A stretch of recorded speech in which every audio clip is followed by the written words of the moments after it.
When people think about struggling with mental health, they usually picture someone who is crying all the time, someone who looks visibly sad, or someone who can't stop talking about how much pain.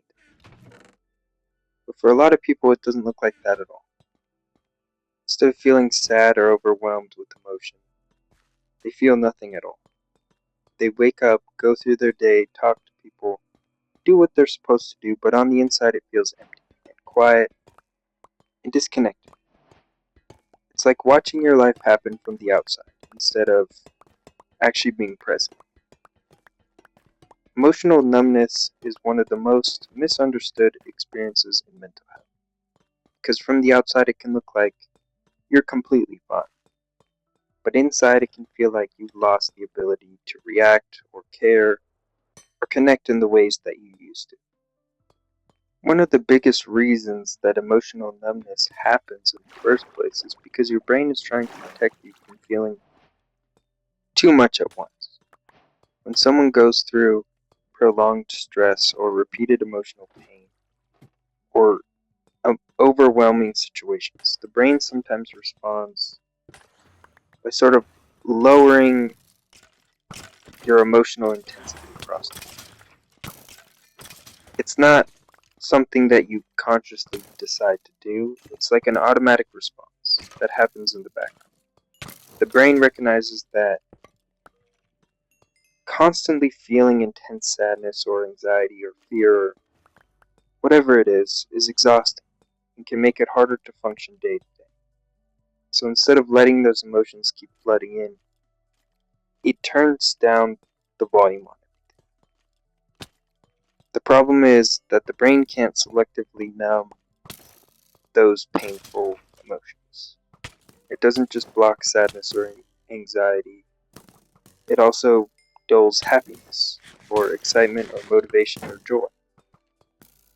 So when this response might protect you from feeling too much pain, it might also take away emotions that normally make your life feel meaningful. And I want to make it pretty clear that numbness doesn't mean you don't care. A lot of people who feel numb start to question their own character.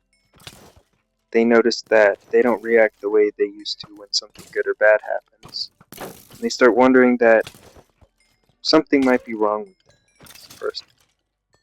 They might think they've become cold or heartless or detached or feel guilty because they don't feel excited about the things that they used to love or react as strongly when someone shares something emotional. But emotional numbness is not a sign that you don't care. It's not a sign that you have lost your empathy or your ability to love. It's a sign that your emotional system is almost overloaded and has shifted into a protective state to keep you functioning throughout the day. The feelings are not going to be gone or be there forever. They're just sort of being suppressed because your brain believes that that is the safest way to keep you stable in the moment. And it kind of removes that emotional reward that usually comes from living your daily life. Like normally small moments like laughing with friends, accomplishing something, or even just relaxing at home can give you a little burst of positive emotion that'll make it feel worthwhile. And when you're numb, those emotional responses don't show up. You can still do the same activities, talk to the same people, and achieve the same things, but they don't feel satisfying or meaningful in a way that they used to. So then over time, this can make life start to feel sort of repetitive or pointless, like your life has no value.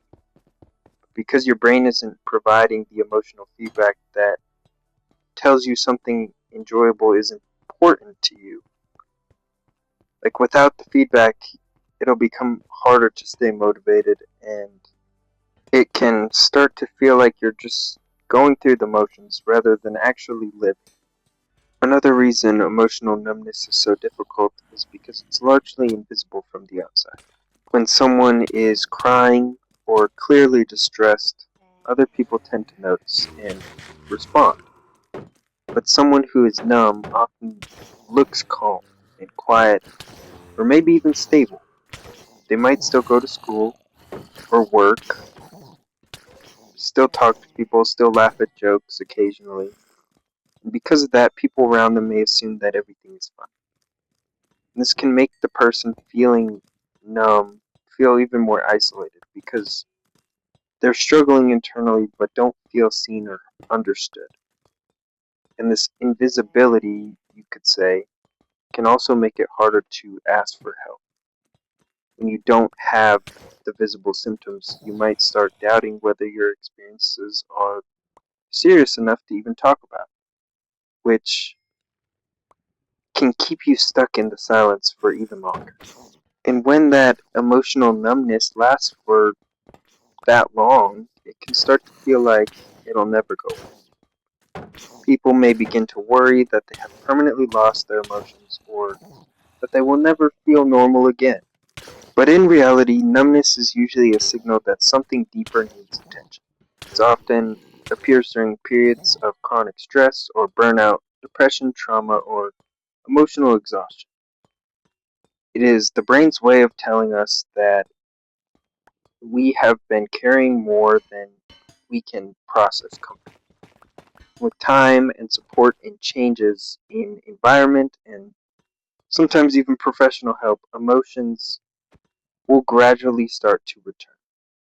Now, this doesn't always happen overnight. Matter of fact, I guarantee it will not happen overnight.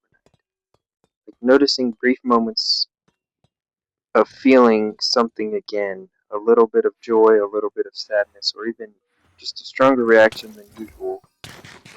Like the small emotional responses are often the first signs that your emotional system is starting to recover. So, in short, numbness can feel scary because it takes away the emotions that make you feel human and connected to the world around you.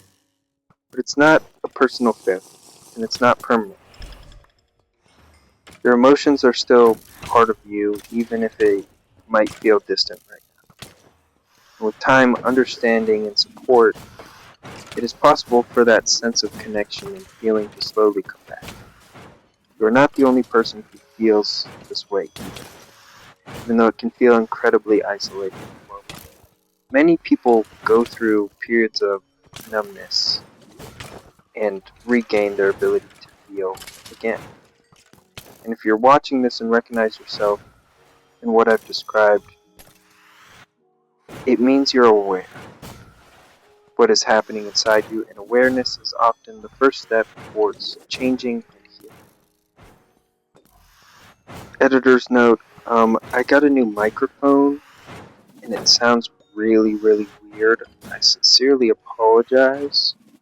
I thought I would try it out for this video. I don't know if I'm going to use it. I still don't fully know how it works. I just really wanted to put out a video for you guys. Again, I sincerely apologize. Thank you all for watching, and as always, stay rolly.